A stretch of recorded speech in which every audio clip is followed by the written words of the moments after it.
If there's a young person, one of our students perhaps that's listening to this episode, and maybe their dream just ended, or maybe they're getting started and getting discouraged, what would be the biggest advice you'd have for them? Don't quit. Don't give up.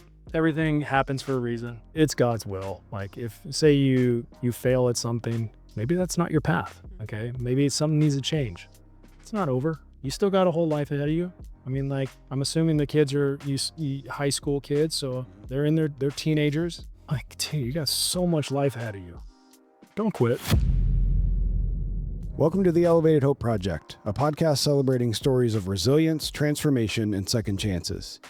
This podcast is proudly sponsored by Elevated Education, serving students through innovative alternative schools, including East Point High School, Accelerated Learning Center, and Elevated Academy. Today, we highlight the journey of Dave Huff, a former baseball player whose path through competition, pressure, and transition offers powerful lessons about identity, perseverance, and life beyond the uniform. His story reflects resilience, humility, and the enduring impact of discipline, failure, and growth.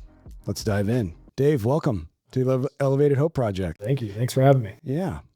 Well, I'll just do a quick bio for you, and then through our conversation, you can fill in any gaps for our listeners who may not be totally familiar with you. David Huff is a former baseball player whose journey through competitive athletics shaped not only how he performs on the field, but how he views discipline, failure, perseverance, and identity off the field. Through years of training, competition, and high-pressure environments, David learned firsthand the cost of chasing excellence and the challenge of redefining purpose when a season or career ends. Today, he brings a grounded perspective on leadership, resilience, and what sports can teach us about life, work, and character. His story resonates with athletes, parents, coaches, and anyone navigating transitions where their identity is tested and reshaped. Does that sound about right? Sounds about right. Okay, cool. So, a couple things before we dive into your life story. The first thing is I always try to remember to ask folks, what's one thing you're grateful for right now? Oh man. I'm grateful for so many things. For one thing right now, I'm grateful for the life that I have with my family. My wife, she's an absolute soulmate for me. I wish I would have found her earlier in my life. Our two boys, Ethan and Dylan, and they were 7 and 10. And, just so grateful for all that stuff. Yeah, I couldn't be any happier. Good. Yeah. All right. And the second thing is we have a little gift for you that we like to try to do. It's not a big deal. But you do have to put it on immediately. Elevated Education hoodie. Everybody can use a free hoodie, especially here in Arizona. You get a couple months to wear it. Right. A couple weeks, it seems like. It seems like either a week or a couple days. Yeah, for sure. Well, let's go ahead and jump in. Yep. Where did you grow up, and what was your family dynamic? I was born in Point Loma, San Diego. My dad was an aerospace engineer. Was an aerospace engineer because he's retired now. He was working up in El Segundo in LA.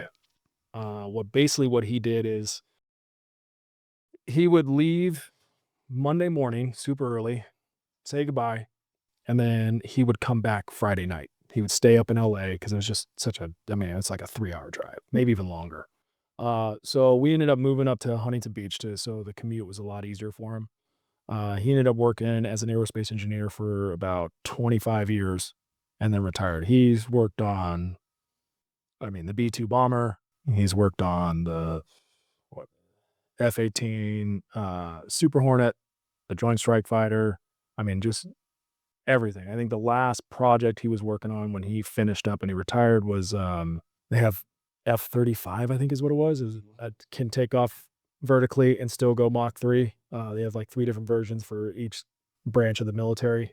And yeah, that was his thing. My mom worked in banking for I don't even know how many years. Then when we made the move to Huntington Beach, she got into the school district and started working at the local high schools. And then my older brother, he was 5 years older than me, and he was always the one kind of pushing me to be better than what I was. The dynamic was great. We ended up just falling in love with every sport that we played. The only thing that my parents kind of basically told me is like, hey, you're going to be really good at one of these other sports. Let's kind of avoid football because that's where the most injuries are. So I was like, yeah, no problem. Back then, we didn't have flag. There was no 2-hand touch. It was like Pop Warner football, throw on the pads, start tackling some people. Yeah, at 7 years old. Yeah, exactly. So they were like, yeah, you're not doing football. But no, it was great. It was a great dynamic. my dad was super laid back. My mom was kind of the enforcer for school and academics. My dad was kind of I wouldn't say the driving force, but he was more just like guiding us along in the sport. Yeah. So, it was great. Yeah. Well, Point Loma and Huntington Beach aren't bad places to grow up. No, I mean, being out in Arizona now, I'm definitely missing it. My wife is Australian. She misses the coast, the beach, everything, Yeah. her country. And I'm just like, I'll move wherever you want if there's a beach and a golf course, basically. So, that's kind of where I'm at with her. I'm like, I'm not going to hold this back from going anywhere nice. Yeah, for sure. That's awesome. So let's get it. You mentioned your dad was real supportive on the sports side, making sure you guys are get pushed and progressing. Let's jump into that journey a little bit. I mean, becoming a professional baseball player is not easy. Making it to the major leagues is even harder. Yes. And having the length of career you had, especially as a pitcher, is really unusual. So let's start there. When you started baseball and what that journey looked like for you. I started baseball when I was my brother was starting his first year kid pitch. So I think it was like 7 or 8 years old. And so I was like 2 or 3 years old. Wow. And my dad was in the backyard teaching my brother how to pitch. And what ended up happening is, of course, the younger second son, feral kid that wants to like do everything and just be everything that the older brother was doing. I wanted to pitch. And I think I was still in diapers at that time. I don't know. Wow. I don't remember much of it, but my dad always tells me the story about it, like how he figured out how I was going to do what I was going to do. And after my brother was done pitching, I wanted to pitch. So I was probably about, I don't know, maybe 10, 15 feet away from him. And I've never pitched, never touched a baseball. It was just like, hey, let's just try this. My dad gets behind home plate, holds the glove up, whack, first one. He's like, okay, rolls the ball back to me. I didn't know how to catch, didn't have a glove. And next one, whack, right to the glove. Every single time. So for about 3 or 4 pitches, right to the glove. So he's like, So then he's like, all right, well, I'm going to move my glove over here and see if he hit this one. Whack, again. And I'm like, did this really happen? Or you just like, is this just kind of an exaggerated story? He goes, no, this really happened. And it was immediately left-handed too, right? Immediately left-handed. I picked up the ball. That's and exciting. It threw it. And I'm hitting spots and he's moving the glove and I'm still hitting them. And for about probably 20 pitches, I was just around the plate, hitting the glove every single time. And he goes, we got something here. So then to fast forward, I started getting into Little League, and when I was the appropriate age, my brother was obviously always playing at a higher level. So I was always around him. I was always playing with his friends. I was always playing, baseball and sports with him. So I was always playing at a higher level, 5 years older. And it was a sink or swim mentality. Like you either hung with the boys or you got left behind, basically. And I'm sure you guys know, like growing up, it's like you only have so many kids to hang out with. Like that's your group. Right. And it was one of those things, like I just kept playing and playing, loved it, thrived. I survived, I thrived. And when I had to play against my own age group, I was just an exceptional player. Like I was always playing at a higher level, being with my brother. So Little League, I was always, I hate to toot my own horn, but like I was always the best pitcher. And then I was always the best hitter because I'd face my brother and I'd face his friends. And it was always just one of those things. So every level moving forward to high school, I always competed at a college level. And then when I got to college, I was like, I'm going to compete at a pro level, even though my brother didn't make it to pros. I kind of had an idea because I had guys that would come back for the off season and warm up at our colleges. I was always a kid asking questions, picking brains, all that stuff. I was a sponge because I wanted to learn because I knew I had what it took. And I went into my first year of college. I was at UC Irvine. I ended up, actually, I'll rewind. I ended up in high school at Edison High School. As a freshman, I was absolutely shoving And the varsity coach was like, nah, sorry, we don't have freshmen on our varsity team. It's not happening. Kind of short-sighted. Yeah, right. So I was like, all right, well, I'm going to show you. Like, I'm going to absolutely deal all season. I'm going to be the best player in the undergrad, whatever levels. And then I'm going to force your hand to put me on varsity that season. So I went out, absolutely shoved on the freshman team, the frost soft team. Got promoted to JV. Everybody's like, who is this kid? I get in and finally pinch hit. I hit a double off the wall. All of a sudden, I'm just absolutely killing it again. One story that my dad always tells when I was in high school was we were playing this team, Fountain Valley. They were our rival, big time rival. It's like, I guess you could say I wouldn't say it's quite Yankees Red Sox rivalry, but it is something that is we all kind of fight and argue about. So the way it's set up is the Frostoff and JV team go to one school, and then the varsity either stays at that school or it's flip-flopped. So one kid's dad I was playing with his son, and then they came over and watched their friends that were on varsity. One of the parents from the other team showed up and goes, yeah, how'd your game go? And they're like, well, they brought down some kid from varsity and, he shoved like he should. He just wasn't getting enough reps on the varsity team or whatever and shoved against us. And I was just like, okay. Well, then his name's Jim Brannon. He immediately stopped that guy from talking. And he goes, hey, just to let you know, that was a freshman they called up to JV. And the person was stunned. And I was just like, yeah, that's pretty cool. Yeah. So then obviously our coach left that season, after the season, and we ended up getting a new coach, and we had open tryouts to make the varsity team. And I ended up making the varsity team as a sophomore. And then we ended up winning a CIF championship that year. I ended up pitching in Dodger Stadium through a complete game, shutout against Riverside Poly, and won there. So then from there, we went to college and I ended up at UC Irvine with John Savage.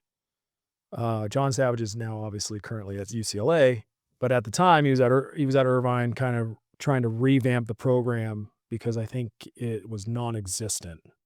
So from there, went there. There was rumors flying around of him like leaving. He ended up leaving. Long story made short, I tried to follow, couldn't get my release because back then if you sign a letter of intent to a school, you're there for 2 years. Yeah.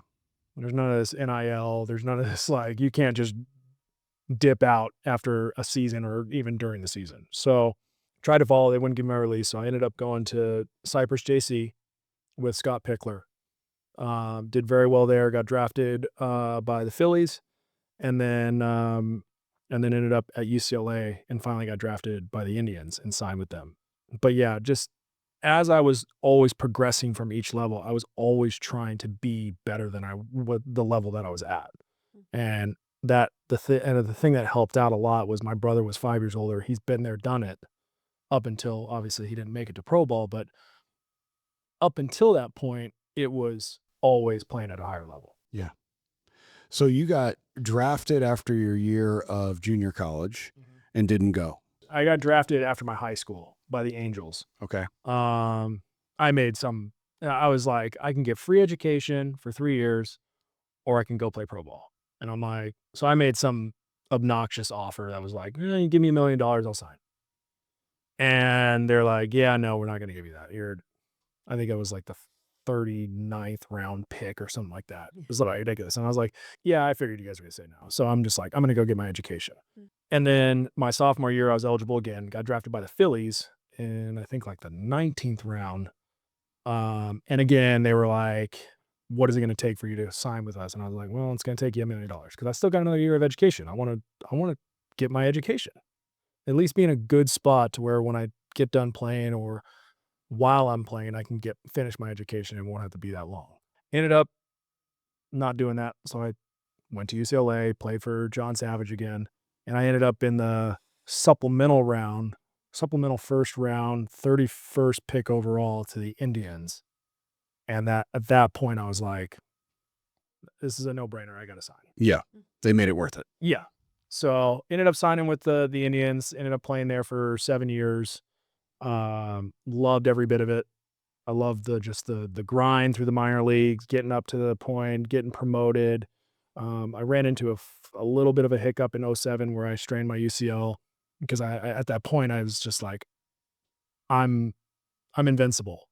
And then all of a sudden, boom, workload picks up, elbow, flares up. I'm like, what is going on? I've never had this before. So found out, went to Dr. Yoakum, God rest his soul. He ended up basically telling me like, hey, you are 3 strikes in baseball. You're at 1.5 right now. If you continue down this path, you will need surgery. So I said, okay. That was a kind of a waking moment in my life where I was just like, okay, I got to start changing some things, put my mechanics under a microscope, started going through all that stuff. Ended up going injury-free the rest of my career. Wow. Being little ailments here and there, strained muscles, whatever. But it was never like no surgery, no labrum, no rotator cuff, no elbow, no UCL, no Tommy John, nothing. So it was I took a lot of pride in that. Yeah, it's almost unheard of. Yeah, and playing for almost 2 decades. So Yeah. yeah, that's long and short of it. So I have a few questions. Yeah. One is really just for me. Indianapolis Indians?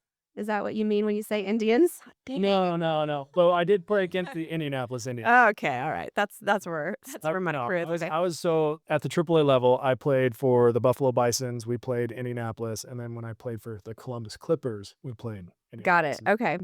Well, I'm the one who's not a like baseball expert in the What? room, so I'm going to say a lot of embarrassing things. You're good. So I'm going to ask a different question. When you made the same decision a couple times to pursue your education Yes. instead of going the athletic route, pro baseball, or just going up a level in any sport, that's rare. These kids want to skip their education and go straight to. So who was in your head? Who was talking to you and giving you advice and guidance, or was that really just your? I think it was more my mom. Okay. My mom was very academic driven. She, like when I was the sponge that I was telling you about, when the pro guys would come during the off season and work out at our facilities, I would talk to them about everything. And they say, look, like minor league's a grind. It's a lot of money. And what a lot of kids don't know is you're getting paid peanuts. I think when I was going up through the minor league system, we were getting paid every 2 weeks, and it was about $300. It was bad. You had host families, and that $300 did not last all week. Okay. Like you were hoping to get food with that. Your meals consisted of a pregame spread and a postgame spread. And sometimes when you went on the road, they didn't have it. So you ended up spending a lot of your own money. So for the guys that, back when I was getting drafted, there was 50 rounds. And there's slot money for every round and everything like that. And the money just didn't pan out. A lot of guys ended up going broke, and you see those guys kind of fizzle out of baseball because they just can't afford it. Different things like that. Nowadays, it's a little different. Like you're getting better quality food. I couldn't even tell you. I probably crushed about 1 million peanut butter and jelly sandwiches. And that was pregame, postgame. Like that was it because it was free. And so when I had those conversations with those guys, education was already in the back of my mind from my mom. But then after hearing those stories about, hey, like money doesn't really, it runs out. And so like if you're the rounds that I was getting drafted in high school and after my sophomore year, it wasn't going to maybe fit to the point of where I need to get to. Yeah. So I would have ran out and I could have potentially run out of baseball. Right. So for me, it's like education was free. I had a scholarship. So I was like, I'm going to milk this as much as I can for 3 years. And then hopefully I'll sign a good deal to where I can manage it. Yeah. And it went from 39th round to 19th round to first round. The money's a lot more in those rounds. So Makes sense. that's why I kept negotiating like just a bogus figure. And I was like, if you guys are really serious about me like wanting to play pro ball, I'm like, here's my offer. Just give it to me. And if you're not, and you're like, yeah, kick rocks, that's fine. Mm-hmm. I'm like, I'm okay. I can go do some more education and get all that done and get closer to my degree. And that was it. Like that was kind of like my justification for making that decision. Yeah. Yeah, that's good. Fascinating, actually. The whole industry, fascinating. Yeah, it's crazy. A lot of people don't know that. I mean, nowadays guys are getting paid a lot more money in the minor leagues because I think now there's a players association that's kind of taking care of the kids. I mean, I say kids because they're like 20, but Right. we were getting paid nothing. I Mm. mean, 300, and then you made it to the next level, you got paid 400. You made it to double A, you got, I think, 500 every 2 weeks. And then you made it to triple A, and I think you got like 600 or 650 every 2 weeks. I mean, that's not even minimum wage. Right? And so you're out of pocket with a lot of stuff. And especially if guys want to go out and grab like a beer after the game because they're just stressed. Like that was our outlet. Mhm. Like, and you try to find the bowling alleys that had dollar beer, dollar pitcher. You try to find like a bar that had happy hour that was within reason. Like it was tough. You just had to manage it. But it also takes a lot of like self-control and self-restraint because, most kids, their goal is to get drafted, right? To not just go, right? You get drafted and you just go. That would have been me, right? If I would have gotten drafted, I would have just went just to say I got There's a drafted. lot of kids that do that. Yeah. I mean, they just like, yes. I remember a story about a kid that was at Edison. He was really good. He was one of the top guys in the state, and I think one of the top guys in the country. He verbally committed to like Miami. Okay. His slot because they project drafts where you're going to go and everything like that. It doesn't normally happen, but it's just, they kind of just throw it out there like, hey, this is a mock draft. This is where we project you to be at this draft. And his slot money was right around, I think, like 9 million. Okay. Well, the kid didn't end up making grades his last year in high school. The team caught wind of that and they're like, well, we're not going to pay you 9 million. You have no leverage. Hmm. You can't graduate. Wow. So we're going to offer you 1 million, save us 8 million, and then we'll spend the 8 million on other players that we can for sure sign. And it ended up costing them. I mean, I'm talking like, you guys know, we all went through high school. Like, how easy is high school? Right. It's like you just got to show up to pass. Like it's crazy. So for this kid to have that happen to him, it was a $8 million kind of like screw up on his part. So Yeah. I tell everybody that. I said, hey, dude, make grades. Get your grades. Get them up. Get them where they're passing. It's not hard. Focus on that. Then focus on sports.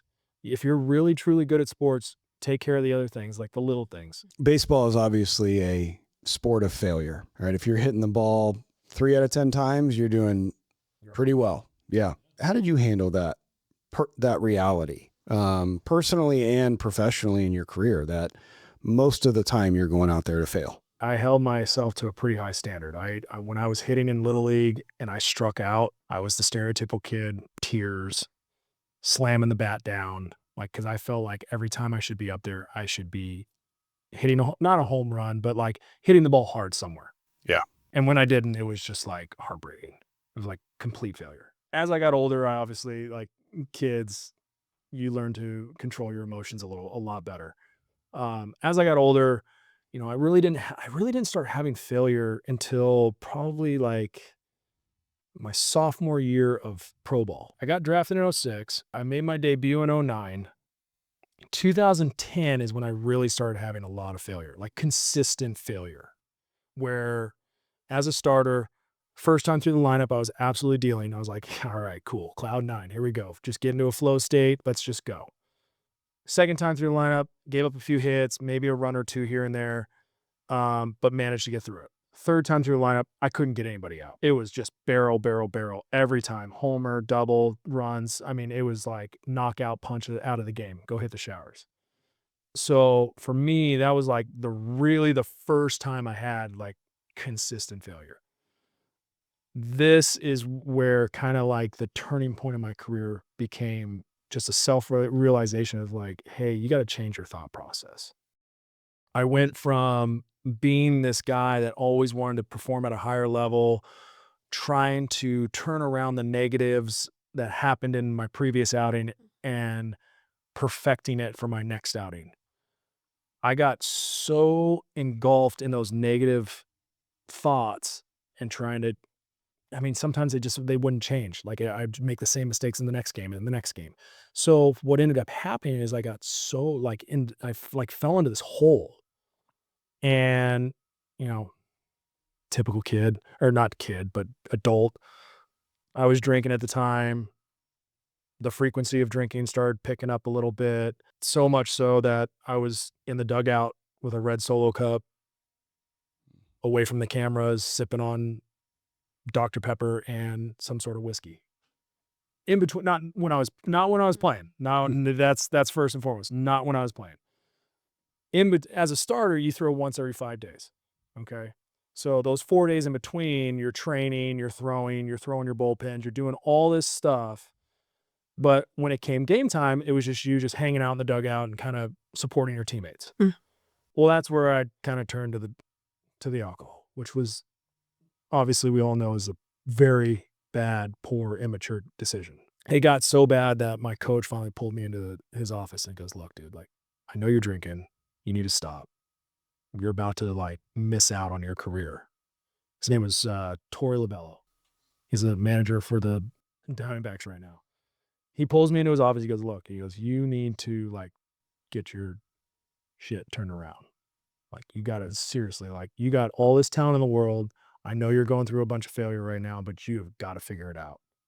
And this ain't it." So I started kind of trying to figure it out, still failing, still struggling, still going down that, just getting into that dark place. My agent was on the phone with a sports psychologist. I ended up starting to go to Sunday chapel, started trying to find God. I did everything I could to just turn everything around. Honestly, once I found God, once I found my sports psychologist, and we started turning these thoughts to more positive thoughts, even though the outing was negative, it wasn't a very good outing. The numbers don't say say it was bad.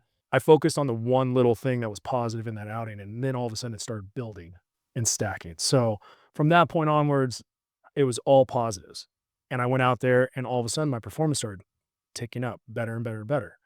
And once that turned around, man, I never looked back. I mean, I was so close to like hanging up my cleats in 2010, and I ended up playing until 2024. It was another 14 years.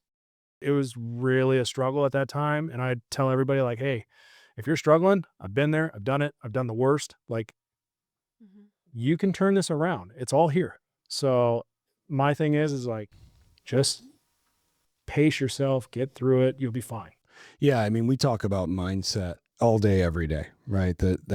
That's what's required to continue overcoming, continue improving as a person and to our students. What was that specific mindset shift that you had to make to really kind of turn that corner and shift your career? It was the positive mindset. Like, it was like, if I went into an outing and say I went, I don't know, 5 innings, gave up 5 runs, but I did a certain, like, in a situation where it was like second and third, no outs, and I got struck out the next guy, popped up the next guy in the infield, and then got a rollover ground ball and got out of the inning without letting those 2 runs score, I would focus on that. Like, I did that really well. Yeah. Even though my outing, my numbers don't say otherwise, I did that really well. And I would focus on that and I'd be like, okay, let's move on to the next one. And I just, any kind of negative, bad thoughts that got into my head, it was kind of like swipe it under the rug theory. Yeah. Just move on, next. I mean, that was Jim Fannin. The sports psychologist I work with was Jim Fannin. He's been in the industry for, I think, 40 plus years. It's crazy. And it was always the next method. Like, hey, next. Oh, you had a bad outing? Next. Oh, you had a good outing? Awesome job? Next. Like, that's just what it was. And you never really dwindled on anything that happened in the past. It was always being in the present, focusing on that, and then getting ready for the next one. Yeah. Would you say that's probably the biggest lesson that a young athlete or really any young person, high school age, young adult, is that the biggest lesson they can learn in life that really sports taught you? And I think it can teach a lot of people that isn't necessarily taught in classrooms. Yeah, I think it applies to everything. It doesn't. It's not just baseball. Like, yeah, I used it a lot for baseball, but that was my life. Like, that was what I did. And for life aspects, yeah, 100%.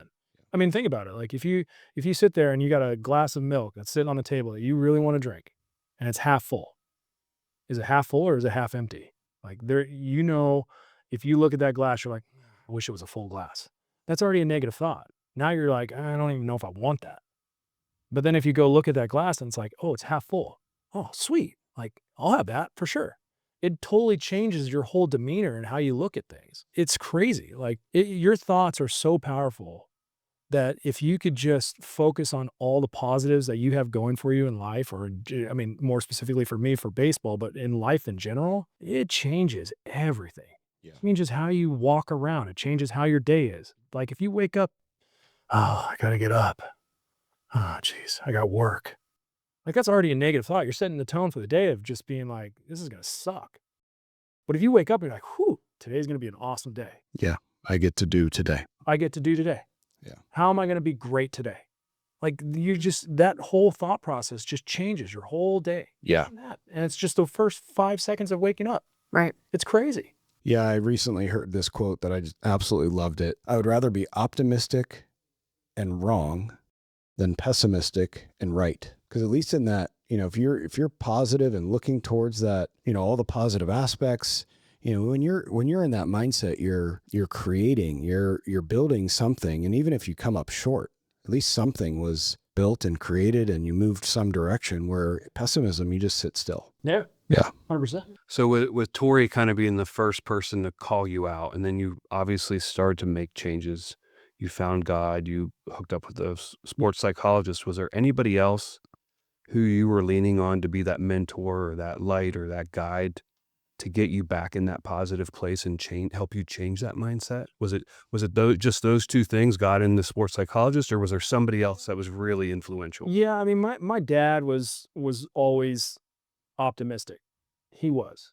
He's like, I'd have a bad outing. He knew I was frustrated. And the way that he would talk to me was just kind of like, all right, big guy, like you'll be all right. Like, just get ready for the next one. Focus on this. And he was very much like kind of the positive, like input to the way I was thinking. And sometimes I'd have these conversations with him where I was like, Dad, you're wrong. Like, and I just snap back at him. I'm like, I can't keep thinking about that. But then once my whole thought process changed, I started gravitating more towards what he said. And I hate to say it, my brother was more of, hey, you need to do this, and all that right. You messed up this, you screwed up that, you gotta turn it around and do this. So I started kind of like realizing where the negative input was coming in from. Not only was it from my performance and how I'd evaluate it, but it was also from like certain people that I was like, okay, I can't allow these people to influence how I'm thinking because it was ruining my career. And so with my dad always being positive, my mom always being supportive, I gravitated towards them. I kind of started pushing my brother away and not wanting to hear his, I guess I wouldn't say constructive, I guess I would say constructive criticism. And I started, obviously working through with the sports psychologist. He started teaching me methods of how to go about my business and how to subconsciously train my mind to, visualization, the 90-second rule, like different things like that, where you can trick yourself into, I wouldn't say trick, but you can believe in yourself to almost carry yourself at a higher demeanor, I guess. Absolutely. Walking into a room, not like you're 5 feet or whatever it is, but walking into a room like you're 8 feet tall, like confident, not arrogant, not cocky, but just confident. And it really helped me. And so I kind of started turning everything around and gravitating to people that were more positive in my life rather than people that were always kind of criticizing all the time. So you could kind of see like there was a shift, and the people that were normally the people that I gravitated to all of a sudden started seeing less of me and talking less to me. And the people that I already were that positive influence were now more involved. Yeah. And you had to protect that Yeah. emotional energy of just being drained by negativity all the time. Yeah. That's so good.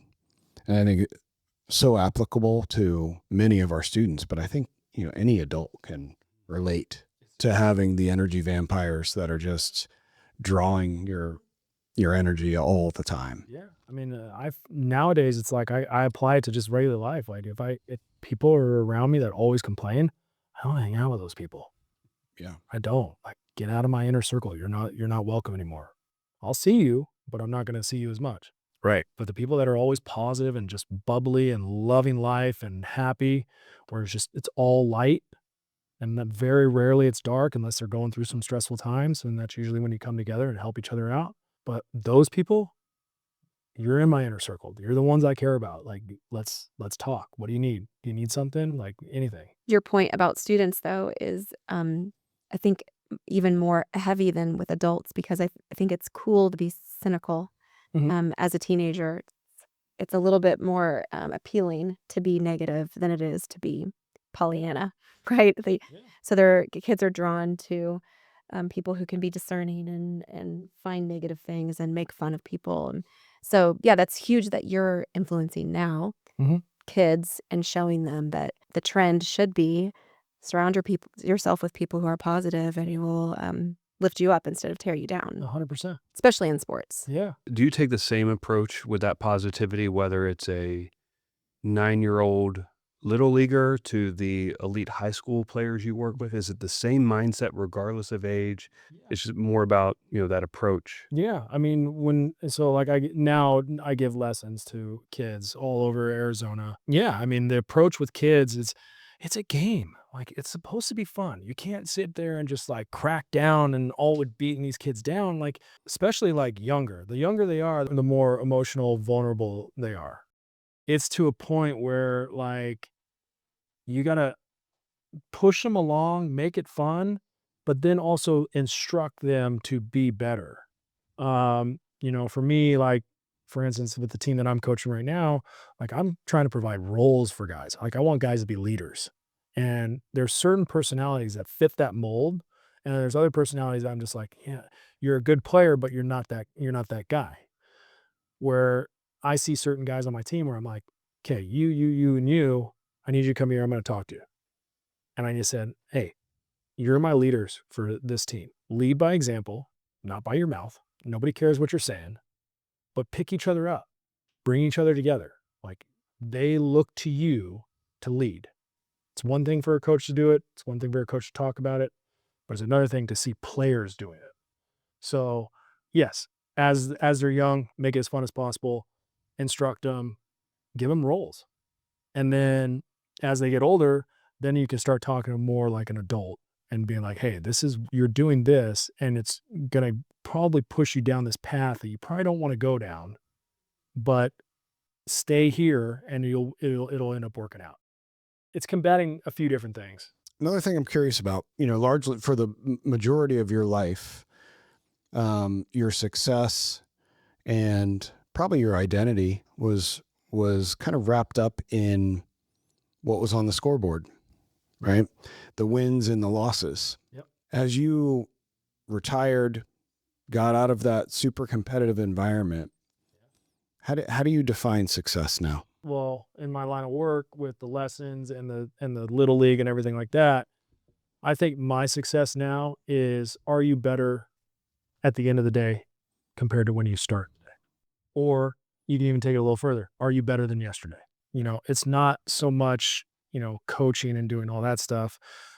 It's more development, which I think a lot of the travel ball, a lot of the whole organization, the whole money pit of all that, club ball, it's about wins and losses. And I think it got away from the whole development phase where kids are now getting left behind because they're just not developing. Right. Instead of coaches and teams and organizations like taking the time, develop the kid. Even if he's the worst kid on the team, like, just take the time to develop the kid to make him one of the guys on the team.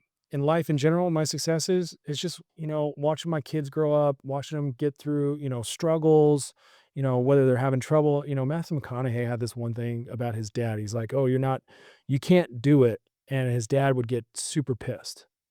And it was kind of one of those things like, oh, I can't, his son would, like, Matt would come up to him and be like, I can't do it. And you could just see, like, he gave the example of his dad you could just see the boiling point, grit in his teeth, like all this stuff.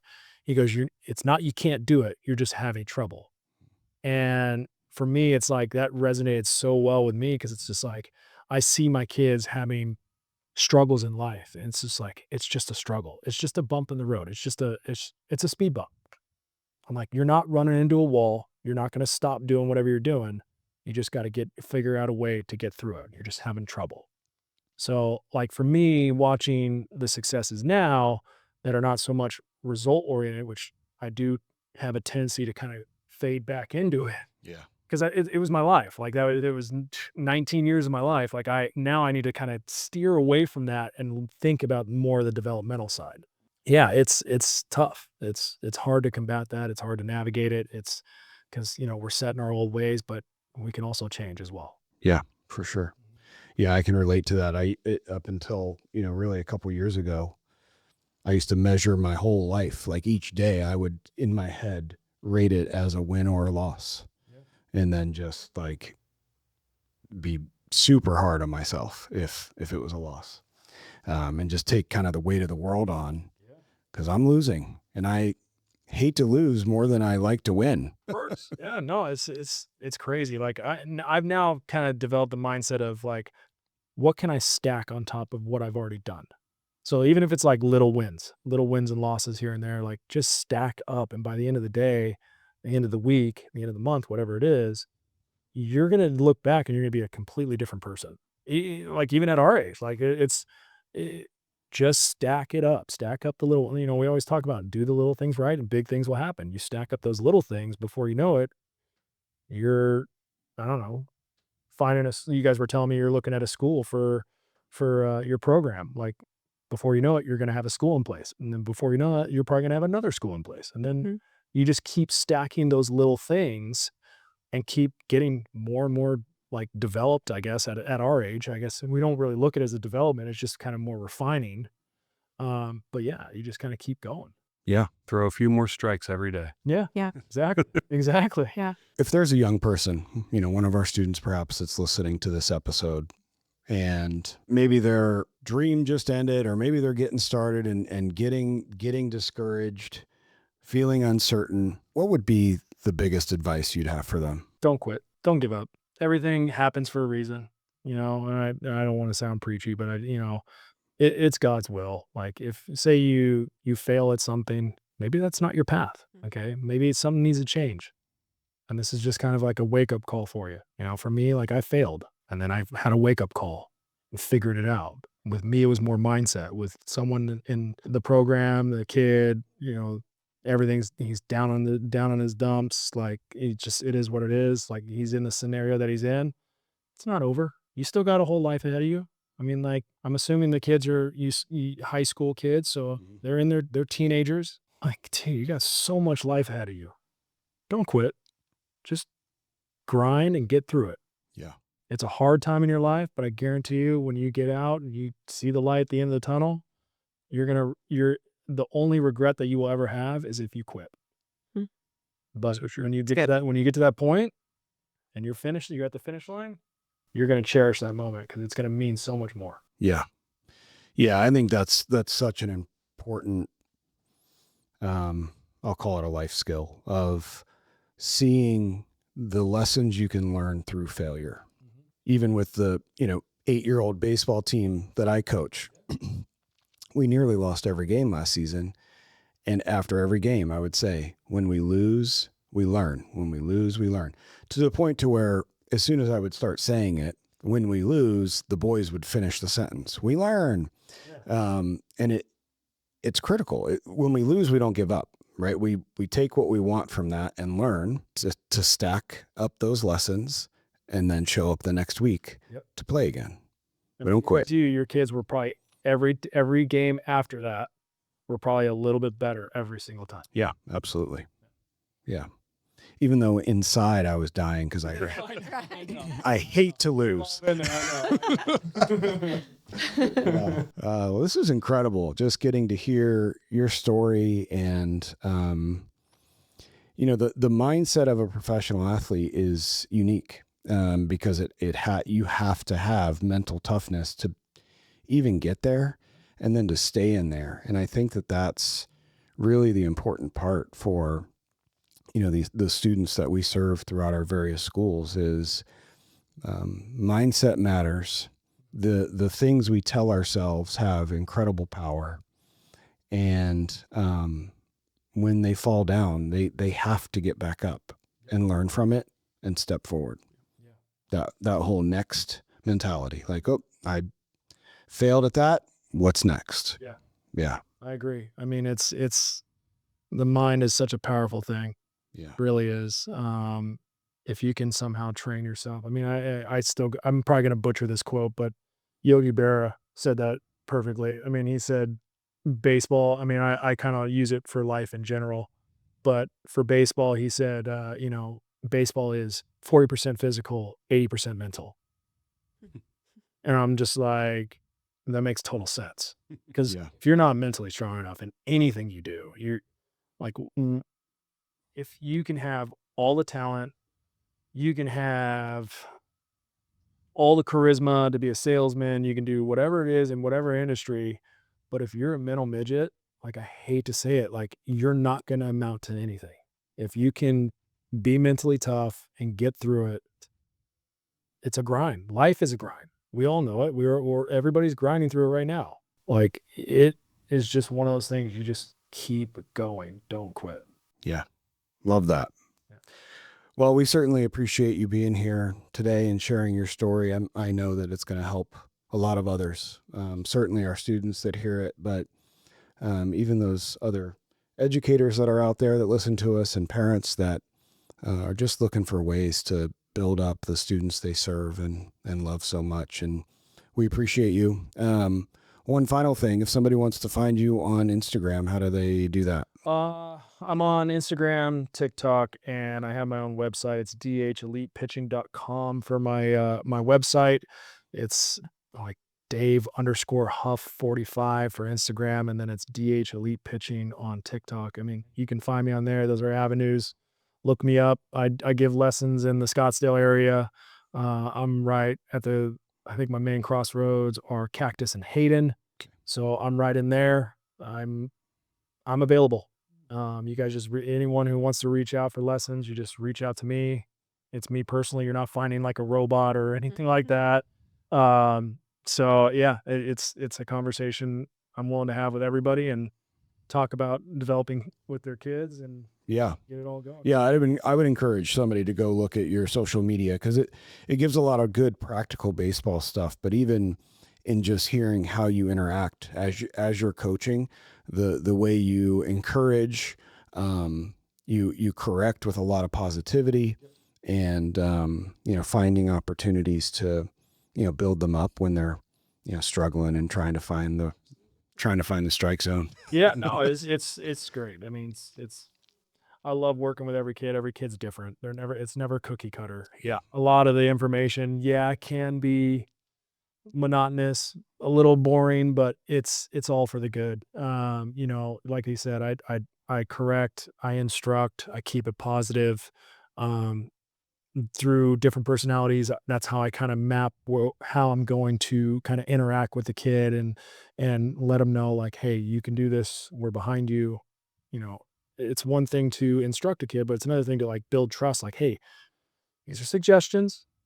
This is what I can tell you. This will help you. If you don't like it, you're not going to hurt my feelings. Like I know from personal experience, I know from teaching other kids where success can go. It's up to you ultimately. Like if you want to do it, do it. I'm not saying that one thing it's not holy grail type stuff. It's more little adjustments here and there that could help you in the long run. Yeah. Awesome. Thank you for your time today. That was awesome. Thank you.